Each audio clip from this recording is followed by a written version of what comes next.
Hi, so I'm Tom Friedland. I happen to be Sandy's husband. Sandy is the person who's going to MC this evening's events. I'm president of the Berkeley City Club, and I want to welcome you, whether you are a Berkeley City Club member or not. Let me address first the Berkeley City Club members. I want to thank you for having stuck with the club during these tough weeks and months in which we weren't able to offer our normal services. I hope that you read or got and started to read the record that arrived last night. I know, I'm just the members. It describes the fact that we're about to take our baby steps into reopening the club. We're going to have Julia's on the terrace. I think next week is our opening day, and we're going to offer yoga on the terrace. I think either next week or the following week. I'm not sure I remember the exact starting date, but it's in the record. If you're not a City Club member and you live in the Bay Area, I encourage you to join us. As we reopen, we'll be back doing our usual things. We have one of the best restaurants in Julia's in Berkeley, and we have a variety of programs, of which this evening's program is one example. But they include book readings, play readings. We have an wine club. We have a variety of other things. And we're going to do our best as we reopen to offer services both to those of you who want to come in person and those who are hesitant to come in person. And we're going to try to do as much both virtually and in person as possible. And lastly, anybody who is not in the Bay Area, because Zoom could be anywhere, I want to invite you to come to the Berkeley City Club. If you come to the Bay Area, to stay with us. We have a hotel, and to eat at our restaurant, Julia's. Julia's, by the way, in conjunction with this evening's message, I believe, at least when I've gotten meals there, they have not been served in plastic, they've been served in cardboard boxes. So I think we're doing our best to go along with what you'll learn in tonight's talk. And with that, I'll turn it back to Sandy. Okay, good evening, everyone. Welcome to our third virtual arts and culture program. For those of you who are not City Club regular members, we have these programs the first Wednesday of every month. And we try to publicize them in various ways. We also have a website, Berkeley City Club, if you'd like to take a look at it. It's a gorgeous building designed by Julia Morgan, and you can take a tour of it online. One of the challenges of doing our arts and cultures program virtually is that we don't get a chance to meet our speakers ahead of time, those who we don't know already. This was not a problem with our speaker tonight. Her charisma and enthusiasm blasted through the ether in our first email exchange and our subsequent phone call. Denaya Shorter had me at hello. She's passionate about everything environmental and social justice, education and community building, and she has the skills and accomplishments to reach her goals. She was born in Oakland, and was away from the Bay Area for a while. She recently moved back just in time to be quarantined. But she went to work at the Ecology Center. I don't know if you're familiar with the Ecology Center. It's down on San Pablo near Dwight. And it's an amazing resource in Berkeley, but way beyond the walls of the Ecology Center. They manage a whole bunch of programs that you may not know they manage. And Denaya oversees them. She's the Director of Community Engagement Program for the center store and for the Public Resource Center, which is in the store. She does education programs. She is in charge of the Eco House, which is a demonstration environmentally sustainable house that is rented out. She leads and supports programming focused on climate action through the Berkeley Climate Action Coalition and zero waste education, and she supports the curbside recycling program.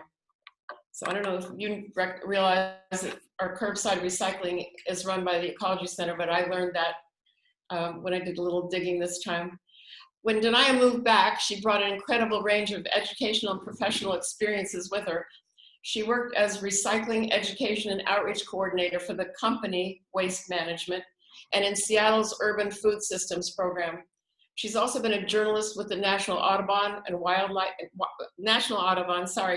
she was a wildlife biologist for 8 years in the U.S. Forest Service, mostly in habitat management, focusing on endangered birds in the Sierra National Forest. I quickly discovered that Denaya was a terrific writer, and I've done a little cruising on some of her material online. Her topics have ranged from where you can go hiking and camping in state and national parks with your dog, to her master's thesis, which has quite a long title but tells you a lot: building equitable and sustainable connections between urban food systems and community youth. She earned that master's degree in urban environmental education from Antioch University in Seattle. And she also has a BS in biology and ecology from Cal State University in Fresno.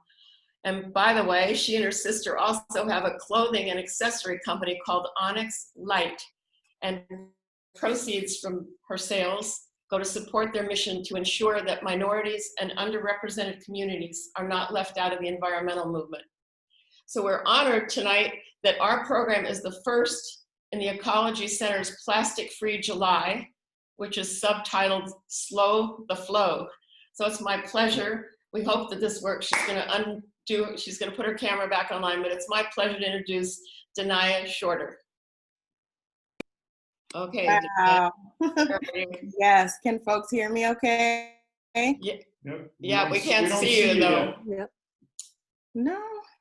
No, we don't see you. Yes, we do see you. Yeah. Oh, There there we you go. There are. you are. Okay, there you are. Speaker view. Yes, I can see you. Yeah. Okay, perfect. Okay, and everybody else can turn off their cameras. Thank you. Go ahead. Thank you. Thank you so much. That was, I wish you could have saw my face during that intro of all the information. And I'm wondering, like, where did she get this from? So I see that you've been doing some digging on LinkedIn and Google, and I guess I'm plastered all over the web, which is great because I truly do enjoy all of the work that I've done and continue to do with the Ecology Center. So super grateful to be here. Thank you to Berkeley City Club, Sandy, Tom, as well as Madison for the help in getting this going. I want to hop right into it so that we can, cover some content and then really open it up for some questions. I love that these are talks because I have a couple slides, but I'm not a PowerPoint person. I don't want this to feel like a class, and I do just want to have a conversation with you all tonight. I hope we can learn from each other, as well as find some ways that we can, of course, be plastic free. Happy Plastic Free July this month, as well as beyond. And then specifically, I know with this conversation focused on the current additional crisis that we're in with COVID-19, which is super challenging for us all. And in the context of this situation, I hope to, provide a little bit of clarity on some things that are going on involving plastic waste, recycling, and those things of the sort. So yeah, without further ado, let's go ahead and get started. I'm going to see if I can share my screen fairly smoothly.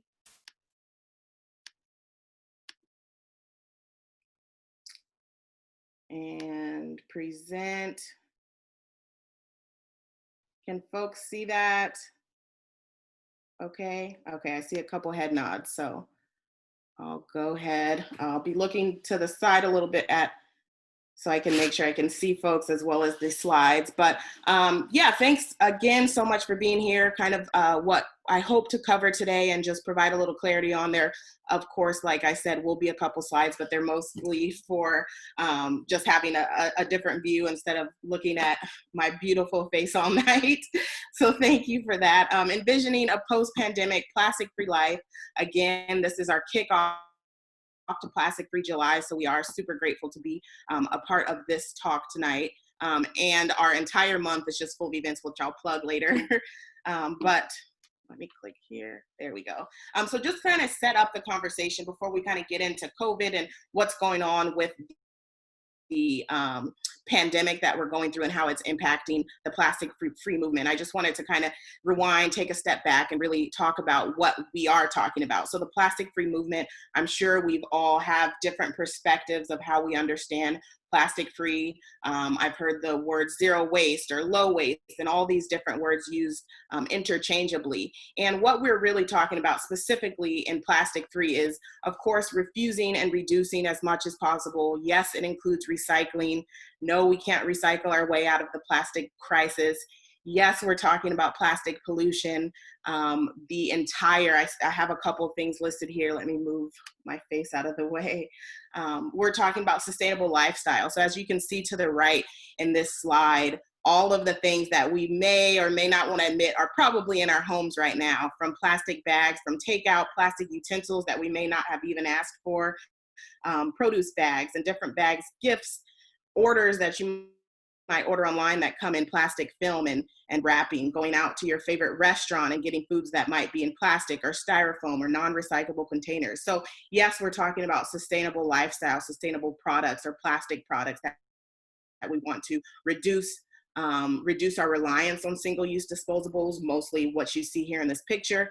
And also we're talking about responsible material life cycles. So not just reducing what's already out there, but thinking about which materials we're choosing and what lifestyle those materials have. So there's great debate, and I won't go into it about, different types of plastic or whether cardboard or paper bags are better than plastic bags in the long run. So we all should be considering the life cycle of these materials as we're using them. And I can talk for hours and hours about why plastic is not, the most sustainable choice as far as material, and why reuse is important. But that's something else that we're talking about. We're talking about the lifestyle of the materials and products we use. We're talking about the entire lifestyle cycle. Specifically with plastic, I think the narrative and the conversation usually is surrounded and centered on the pollution problem. And really, when we're talking about responsible material life cycles, we're talking about from extraction of raw materials, petrochemicals, to create the product, to end of life and what happens to those materials after we're done with them, whether it's a couple seconds from the grocery store to your home, or if it's a reused plastic container. And everything in between. Another thing we're talking about, I'm forgetting to advance my slides here. Here, Sandy, you mentioned our Ecology Center store. We do have a store where we are extremely intentional about the products that we carry. Some products, of course, and we'll talk about this as well, you can't avoid plastic in a lot of instances, unfortunately. So cleaning products, a lot of our chemical cleaning products sometimes do come in plastic. But for our products, we are very, like I said, intentional with purchasing and carrying products that are, if any plastic, very low plastic or none at all. So in this photo, you can see some of the items we carry that are available on our online store now, but toothbrushes, that's something people don't really think of being plastic, from reuse systems for personal hygiene. We are going to be talking this month about for plastic-free feminine hygiene products and personal care products like stainless steel shavers and razors and things like that. So definitely it's thinking about those products, whether it's single use or it's ongoing. So you'll always need those hygiene products. Can we do that plastic free? Can we use reuse programs like Avo Curl or Feel Good, which we carry at our store as well, where you reuse containers each week and refill them instead of purchasing a new plastic product every time you need to refill. And then, of course, there's zero waste. If we're talking beeswax wrap instead of plastic wraps, or reusable bags and water bottles. And sometimes it's not that fancy. As you can see in this photo, sometimes it's reusing that grocery store bag that you have stored under your sink and using it over and over and over again until it rips. That's a part of zero waste, and that's just as good for going plastic free. And so I kind of want to make that message clear, that it doesn't have to be expensive and it doesn't have to cost a lot. And, we're just doing our best here to eliminate and reduce our plastic usage. I'm going to try to slow down. I know I talk fast when I get excited, so bear with me here. Again, some just visuals for us when we were talking about plastic and the entire life cycle. For so long, and I can admit, guilty myself, of sometimes using a plastic product and realizing after the fact how short of a period it's in my hands. So thinking about a plastic grocery bag, I think a study was done that it's usually in the hands of a person for less than a minute or less than 10 minutes from the grocery store to their home, where you unload your groceries and you discard it. And unfortunately, there is no way when we put materials, specifically plastic, in a container. We put it out in our curbside cart. there's always a process. It always ends up somewhere. And our plastic here in the US, most of it for many years has ended up in Southeast Asia countries. So a lot of folks are familiar with China sword. Years ago, they stopped accepting our plastic materials and a lot of other materials that were just contaminated. And as you can see in this photo, it really affects folks. It's not a waste issue. This is not a recycling issue. We can't recycle our way, of course, out of this. And we need to think about where our recyclables end up, and not just our recyclables, but what's actually not being recycled and is instead ending up in other people's communities, in their waterways, polluting their soil, their air, and their communities. And this photo here definitely, unfortunately, kind of puts that into perspective. And then we do have recycling, and that is part of the conversation as well. There are a lot of products and materials that are recyclable, so it is important that we are doing our due diligence to recycle properly, to empty, clean our containers as much as possible, put them in the right bins, making sure what we're putting in the containers are recyclable, checking your list. Ecology Center, yes, we do curbside recycling for residential customers in Berkeley, as well as small multifamily units. So we're your go-to person if you, of course, ever have questions on what to put in your cart. But that is a part of this conversation as well, because it isn't just a waste issue. It's a multitude, it's a systems issue when we're talking about the plastic crisis here.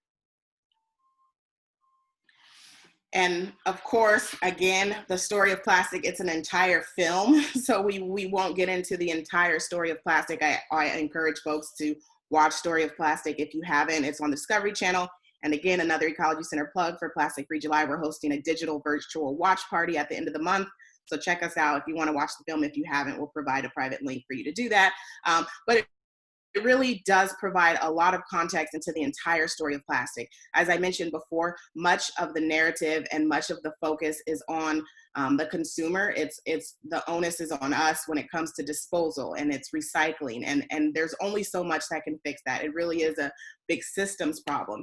And this photo here, the text is probably small, and it's not to get into the details, but it's really to look at this. So we're looking at plastic production, millions of tons per year from 1917 to 2017. And so you can see just the exponential growth that's shown in the past 100 years.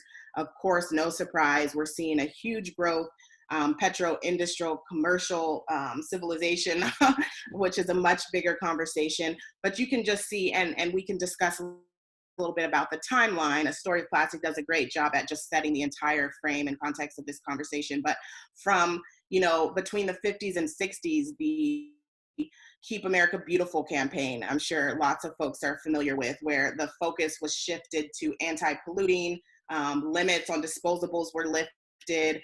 You can remember some of the commercials where it was all about what are you doing with your plastic containers? You should be recycling it. The false narrative that all plastic is recyclable and all we need to do is put it in the right container and it'll be made into a new product, which of course is false. Before that, of course, after the Great Depression, we moved into this buy more era.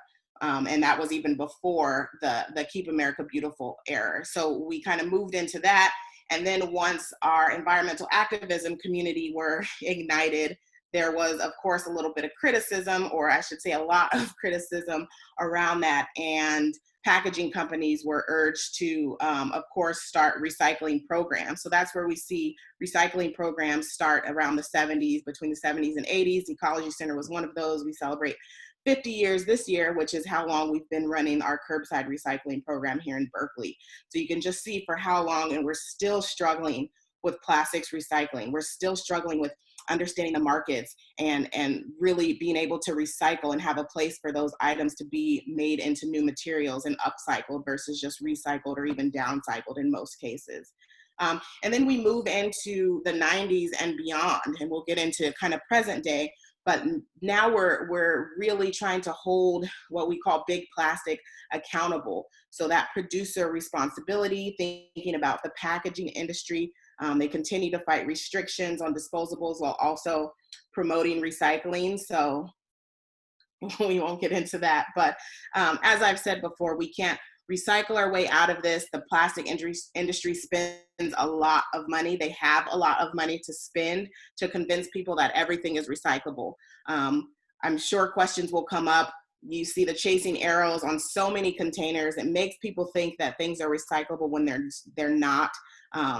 Really, when we're talking about recyclability, it needs to be able to have a market. That's first and foremost. If there's no market to send these items to that they can be made into something else, if there's no one taking the materials, we can put it in a container all we want. We can collect it. We can put it on a list. We can put the chasing arrows and make it green and pretty. It's not going to be recycled, unfortunately. It's going to end up either in landfill or it's going to end up somewhere where we don't want it, impacting our environment and impacting communities elsewhere, which of course we don't want as well. I'll backtrack a little bit. As you can see, this kind of busy picture, which you might not be able to see very clearly, but when we talk about big plastic, this is what we're talking about. So you can probably recognize maybe your favorite drink or food or snack company on here. And when you start to think about all of the plastic produced within these companies and really how the major players are only a handful of organizations and big industry folks that really control this packaging and plastic industry. So when we're talking about, which we'll talk about, taking action and policy, we're talking about holding these big polluters accountable. We're talking about policies put in place for producer responsibility, for the environmental impacts that making this plastic has and is affecting our community. And it's not just, behavior change and putting things on a recycle list. It's much, much greater than that. Do a time check here. And of course, like I said, I super encourage folks to watch The Story of Plastic. It's much more than I can get into in this conversation, but I do want to kind of get into where we're at now with COVID-19 and quarantining for months now, and the impacts that has had, specifically with most of those materials being plastic, single-use disposables. But I definitely, like I said, encourage you to dig a little bit deeper into the entire story of plastic. There's a lot to understand, and I feel like when we have a better understanding of the situation, we can do our part, whether that's individually or being involved in global, local, international campaigns to fight against the plastic crisis and against plastic pollution. So of course, this photo has been circulating around. I think it was posted in the LA Times article. Since COVID-19 hit, we've seen a huge resurgence in single-use plastic disposables.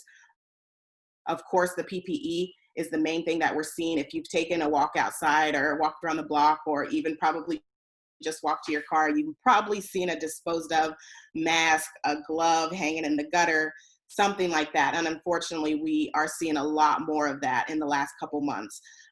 Whether that is because folks don't know what to do with those materials, or there's issues with whether they think it's a health risk or not. I want to reiterate, they are not recyclable by any means. All PPE is single use. Unfortunately, it goes to the landfill, which is another reason that we, of course, want to reduce our reliance on single use, and that comes to PPE as well. So using cloth face mask is an option. You can wash them, unless you're an essential worker or you're working in the health industry or something like that, or you have much more public interaction. We definitely encourage folks to use reusable face coverings. And of course, if you are using single-use face coverings or other PPE, that you're putting them in your garbage and not in your recycle. As far as Sandy, I know we wanted to kind of talk about COVID-19 and the impacts kind of on waste, on recycling, on plastics. And what we're seeing, of course, we run our Berkeley curbside recycling program. What we're seeing here is a huge increase, a lot more disposable plastics, of course, coming through, specifically residentially. On the other hand, we're seeing a much more a decrease in commercial plastics coming through, with businesses being closed, especially in Berkeley. Most of our commercial businesses are small businesses that have not been able to be open. So we are seeing less construction debris, which affects markets as well. Of course, takeout. I know I've eaten way more takeout than I ever have in the last few months. So we're seeing a big resurgence in foodware, disposable foodware. The Berkeley single-use disposables foodware reduction ordinance went into place last year. Today actually was the implementation of one of the phases to start instituting compostables into restaurants. So kind of an update there. We had a little delay in the movement on that, but it's still in effect. The ordinance is still moving forward. We don't expect any lags or rollbacks in that. Of course, the ordinance was put into place to help our community. It was put into place to work with our community and connect our community to other alternative plastic-free and options for non-disposable. So we are planning, and I'm saying we because I feel like I'm a part of the team, but the city of Berkeley is continuing to work with our local small businesses and Berkeley local businesses to continue to implement those systems. There's technical assistance provided for small businesses that are trying to incorporate reuse systems, many grants available to help support that. So that's definitely still moving along. Unfortunately, with that, the city of Berkeley, as well as a lot of other folks, are experiencing budget crisis and financial challenges right now. So that's definitely will impact what the ordinance can do and how it moves forward. So that's definitely something to note. Thinking about other things that we've been involved in, we were able to extend our curbside recycling contract with the city of Berkeley for another year. But again, because of the budget crisis, we were not able to extend it for a longer period of time. So that's important for us because we are a nonprofit recycler, curbside recycler, which is rare. So when we recycle at the Ecology Center, we really are trying to recycle what has markets, what can be made into new materials, and what is actually being recycled and not sent to landfill. So the city of Berkeley has very ambitious zero waste goals. Before COVID, we were a little bit behind on those, but we continue to push forward.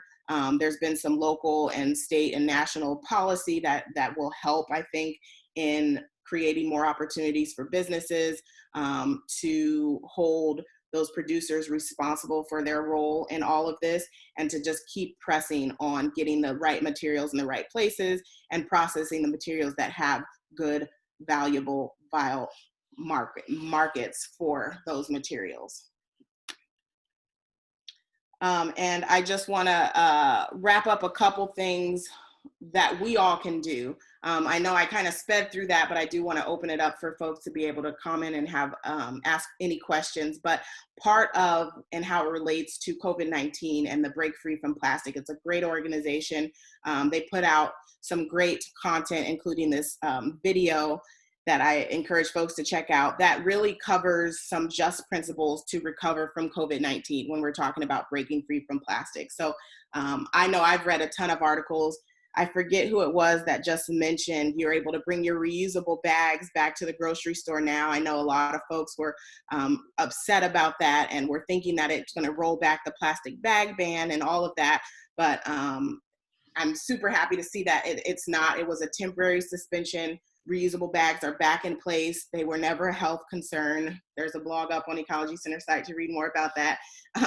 But kind of check out these recovery principles. It's basically covers, prioritizing the health of our community and our planet, investing in solutions, not bailouts. So that is involved with, for example, policies, being very careful to look and dig a little bit deeper into policies that you see, whether they are, do they have rates and dates? Are we talking about actionable things? Are we talking about holding big polluters accountable? Or is this a pollution, getting rid of a problem after it's already created the impacts in our environment and our health? So things like that. Replacing single use with sustainable systems. A great partnership we have is with Vessel, which some of you might be familiar with. Before COVID, it's had to shut down because it was in our small Berkeley businesses, but it's a reusable cup service that we started near the UC Berkeley campus. And so more systems like that, where you can go into a cafe and you have the option to get your food or your drinks in a reusable container. You can take that home or take it to wherever you're going, and there's a system in place for you to return that, so you don't have to use single-use disposables. So more systems like that, whether they're in grocery stores or cafes or your favorite restaurant. Something I've mentioned multiple times in this conversation is demanding, corporate responsibility and government accountability. We can use all the reusable straws and bags that we want, but breaking free from plastic and reducing our reliance on single-use disposables and really addressing the plastic crisis takes a much, much larger systemic change. And that is involved with corporate and government policy that we need to hold folks accountable there. And then of course, there's some other principles that are involved with engaging impacted communities. Like I said, there is no way when we throw something away. Away is not the Berkeley, materials recovery facility. Away is not your curbside cart. Away really impacts someone, whether it's locally or it's someone across the ocean. We want to be responsible, and we need to consider that this is affecting folks, even though we can't directly see them. And then, of course, pushing for policy change, as I mentioned, getting involved local, noticing when things are on ballots, getting involved with getting things on the ballot. That's exactly how the ordinance worked. Community members partnering with city council to make something happen and to get it put into place and to make it an ordinance. Same thing with the sugary tax, beverage tax that we helped out with a couple years ago. It really does just take community members partnering with organizations and council who have those decision-making abilities to do some work there.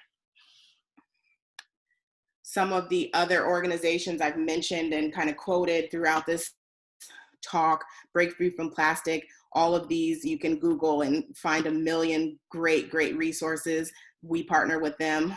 Break Free from Plastic, like I said, Greenpeace, the Plastic Pollution Coalition, Upstream, all of these organizations are really great. They're all doing really great work in different sectors addressing the plastic crisis. And of course, Ecology Center, I'll always plug our organization, but more than anything, we're a resource. So if you have questions, whether it's how to get involved with local policy or it's where can I recycle my plastic water bottle and everything in between, we are super happy to help and happy to help you research, get you connected with the proper folks or whatever that is. And you can, of course, start by joining us for Plastic Free July. It starts today. We have a wide range of over 14 or 15 events throughout the month, all covering different parts of the conversation in the plastic free movement. So join us, definitely reach out to us. I think I might have put my information. Of course, ecologycenter.org, you can find me. Apparently I'm Googleable, so feel free to reach out to me for anything that I touched on probably super quickly today. And if you just want to follow up and have some deeper conversations about ways to get involved and ways to support the movement. So I want to wrap up there. I hope we have some questions. I'd love to talk more. Of course, I can talk all night about this topic, but I'll turn it back over to you, Sandy. Okay, I'm unmuted, right? Can you hear me? Yes. So we have one question so far, and that is from Rita. I heard somewhere, I can't remember where, that Safeway gives plastic bags to a company that recycles it to build decks. Is that true? Good question. That'd probably be a question for Safeway, but what I can speak to is sometimes I've gotten this question before is, well, if plastic bags aren't recyclable, if we can't put them in our curbside cart, then why are there, I forget what they're called, receptacles at some grocery stores where you can take back your plastic bags. And what I can speak to on that is that some larger organizations such as the Safeways, Walmarts, Kohl's, things like that, if they have source separated materials in bulk, they might have their own market for that. They might have their own relationship with the materials recovery facility that can take those materials in bulk versus us having to try to sort them out of a curbside cart. So I'm thinking that's the closest I can get to an answer for you on that, but it makes sense. It's definitely possible. And I'd hope I'd hope that's actually happening. Yeah. Okay, Denaya, Arlene Baxter would like to know, do you have any favorite methods for approaching industry to reduce plastic packaging? Good Tell us question. your lobbying skills.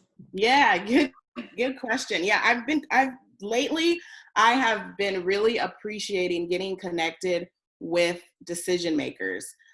So whether that's local council members, joining a conversation with the mayor and, pinging him about something that's going on, joining with other community members who are passionate and want for change just as you. And I'm realizing how powerful it is to just connect with other folks and create this movement and ignite this movement within the community. So I definitely encourage folks to do that. That's definitely one of my things that I hope to do more of.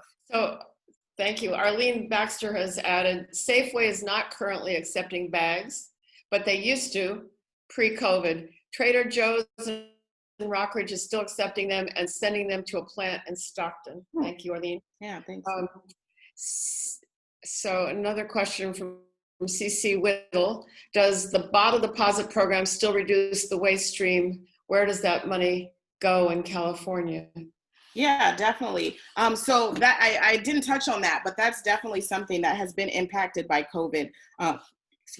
California, obviously the buyback program has the recycling centers that would usually need to be staffed have not been able to be staffed in the last couple months. So that's definitely affected the industry, affected recovery. As far as the bottle bill and where exactly that money goes, I can't speak to that. But definitely that money is helping to be a part of that system when behavior change is not easy. So when we talk about needing to change the industry, change policy, that's because behavior change is so difficult. So things like buyback programs, the bottle bill, where you're either almost forced into trying to change your behavior in a different way, whether it's intentional or because you don't have a choice, it does help the system. And of course, we always want to reduce and refuse as much as possible, and reuse again, I think is upstream one of their mottos. But as far as getting off track, but as far as the bottle bill, yes, definitely. And as far as where that money goes, I need to confirm that before speaking to it. Okay, another question from CC. What does happen to our waste at the curb? It's a big question. Yes, that's a big question. Of course, there's a whole lot of it depends. So if we're talking about your garbage, if we're talking about your recycling, if we're talking about your compost, those all go to different places.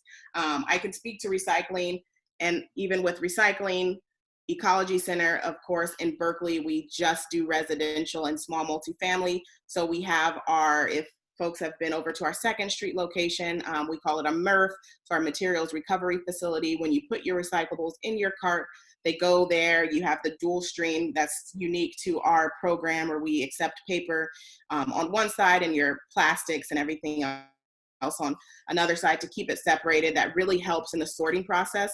A lot of folks think that recycling is a whole bunch of AI and robots, and it really is people. There are people that hand sort a lot of the materials, are involved in most of that process. And that's why there just isn't a way to separate and sort like we would like to just accept anything and everything into the cart.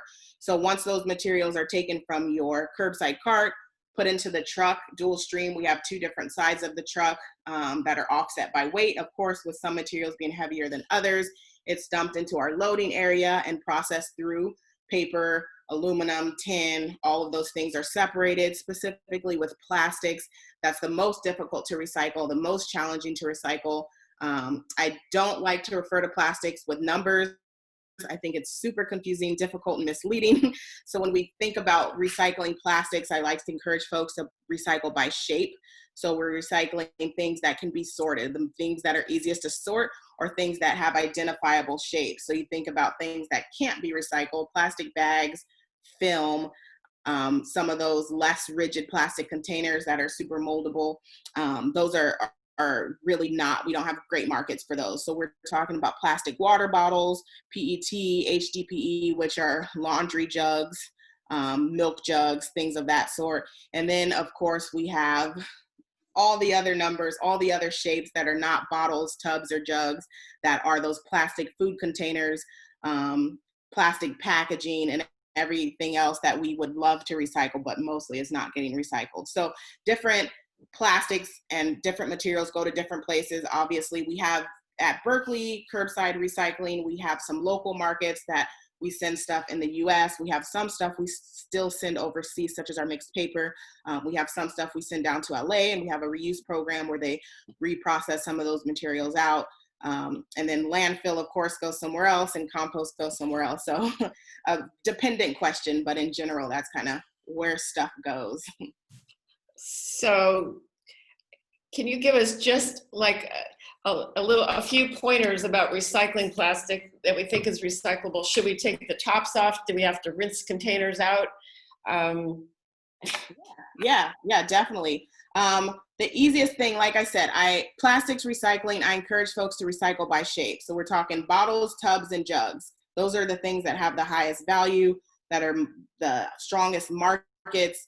Anything else is questionable. Of course, always refer to your recycling list. So if your city of Berkeley, if you're residential, commercial, whatever your sector is, whatever city you're tuning in from, always check your list. What we accept in Berkeley could be different than what's accepted in Albany, and so on and so forth. So definitely check your recycling list to what can actually go in your cart. As far as cleaning it out, that's another misconception, is that you need to run your plastics through the dishwasher. You're more than welcome to do that. It's not necessary. The best thing to do is, of course, empty things out. The reason for that is because we don't want any liquids or food getting onto other materials. It just brings the value down in the other materials.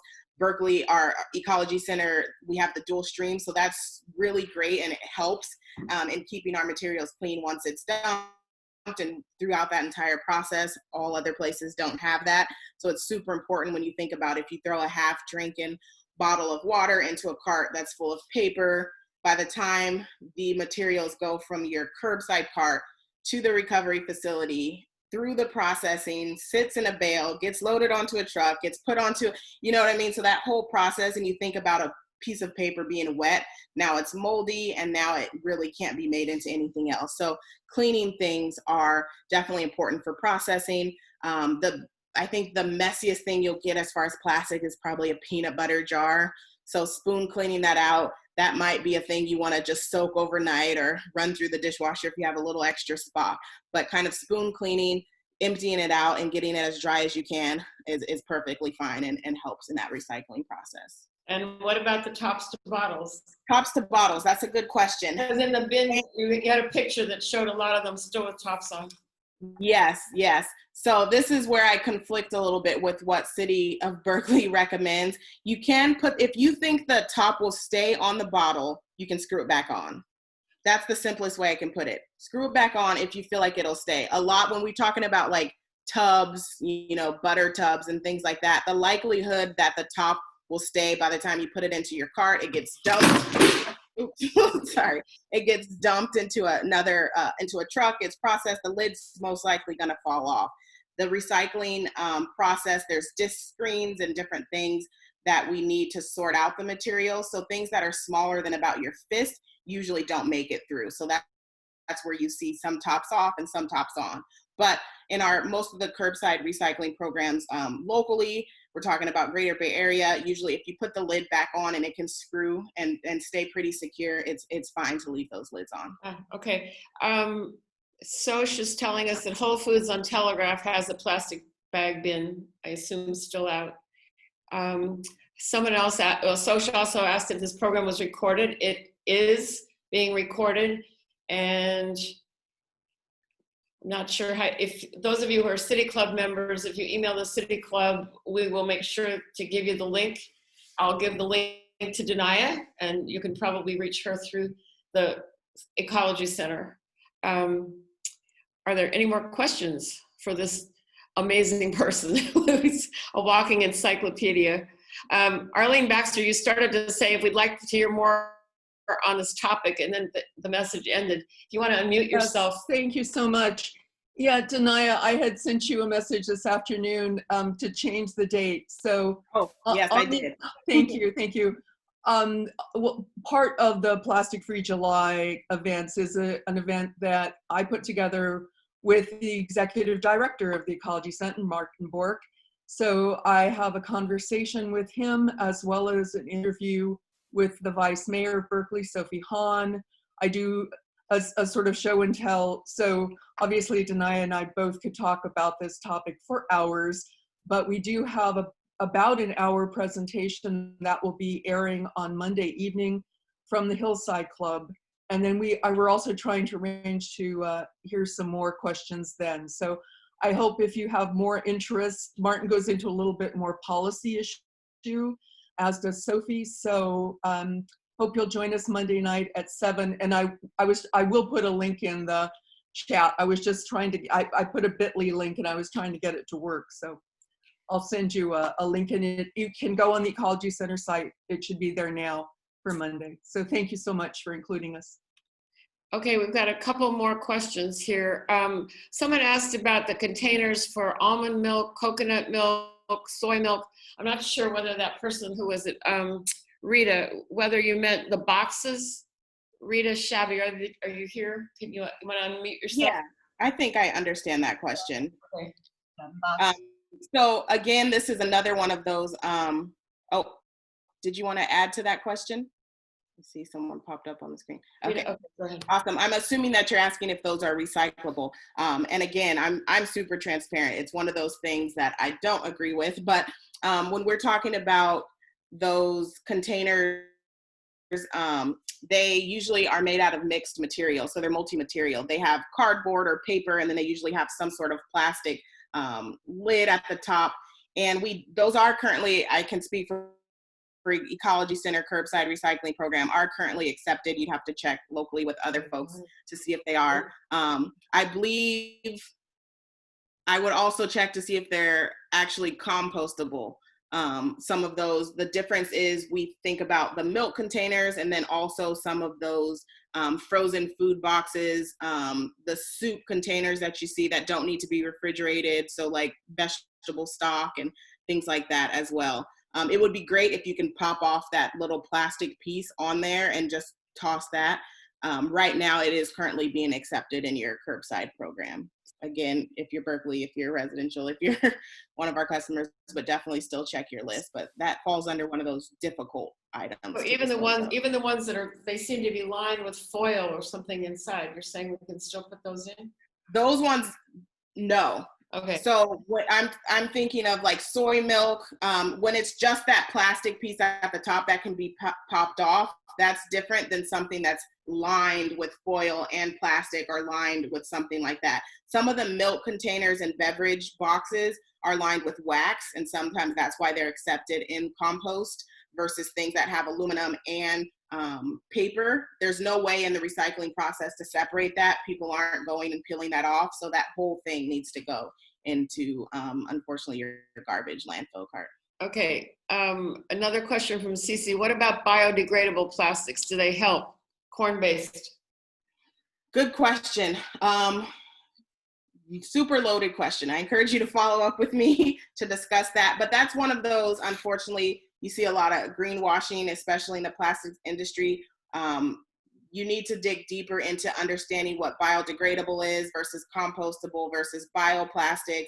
And all of those things. A lot of folks think that because something is biodegradable or compostable, you can put it wherever and it just turns back into Mother Nature. And unfortunately, that's not true. You have to have the right system for that to work. Putting a compostable container into your garbage, into the landfill, it's not going to compost. The conditions are not right for that to happen. It doesn't just happen naturally. Some commercial grade compostable materials sold in the stores, they have all that pretty stuff, biodegradable, compostable, written all over the package, but our curbside recycling programs aren't necessarily equipped to handle that level of that system. So lots to dig deeper into that. Do they help? Questionable. Are they better than single-use disposables? Think about the entire material life cycle that I mentioned. So thinking about what is the alternative, and what are you doing when you dispose of that? Where is it going? Okay, any more questions? Anyone have one more question, two more questions? Well, if not, we're going to say thank you. This was just an incredible program. You've jammed in a lot of information. Tell us again the name of the film and where we can find it. Yeah, Story of Plastic. It's a great film. Our Martin Bork, our Ecology Center Executive Director, is featured in that film, as well as a lot of other great folks, a part of the international and global movement. I'll always, of course, plug Ecology Center, not just as my organization, but we are a really great resource. So a lot of these questions that I can't answer in a couple seconds, we'd love to dig deeper. We have a lot of great resources, fact sheets. Of course, become a member. We have a lot of different things that we can offer when you become a member, as well as different books and access to other materials and resources that really help. And of course, Plastic Free July. It's a great time to engage with our content. Everything is digital this month, as opposed to having to make it out to in-person events. So another great way, we're hosting a Story of Plastic panel discussion at the end of the month. Martin Bork will be a part of that, as well as a lot of great panelists talking about kind of the future of the plastic-free movement and what we can do moving forward. So that'll be a great conversation, as well as some more practical thing, a solution salon where you can learn about daily living more sustainably and how to actually live a plastic-free life, from grocery shopping to what we offer in our store, and everything in between, sustainable gardening and things like that. So definitely tune into one of our events. I'm super grateful to be able to have this conversation. It's never long enough. Like Sandy said, I think I can talk all night about this, but I hope it was helpful in some capacity. I hope folks learned. People are saying they're incredibly impressed, and thank you for the program. Arlene Baxter's saying there will be a clip from the film at the program next Monday. And Perfect. again, we thank you over and over, Denaya. So your name just fits you, the dynamic Denaya. So, Thank you. anyway, thanks, and I hope we see you again. Absolutely. Okay. Thank you, everyone. Thank you so much. Thank you so much for the presentation. It was really nice. Thank you, Madison. Appreciate that. Really helpful. Wonderful. Thank you. Thank you so much. Yeah, it was really good. So. Okay, well, that concludes our presentation. So thank you everyone for coming. And this is being recorded. So I'm going to go ahead and upload this to YouTube, as well as share the link with Denaya and Sandy as well, so that can be shared that way. So we can watch this again at a later date as well. Okay, thank you all. Thanks again, Denaya. Good night. Thank you. Have a nice evening. Have a good night, everyone. Thank you. Good night. Thank you.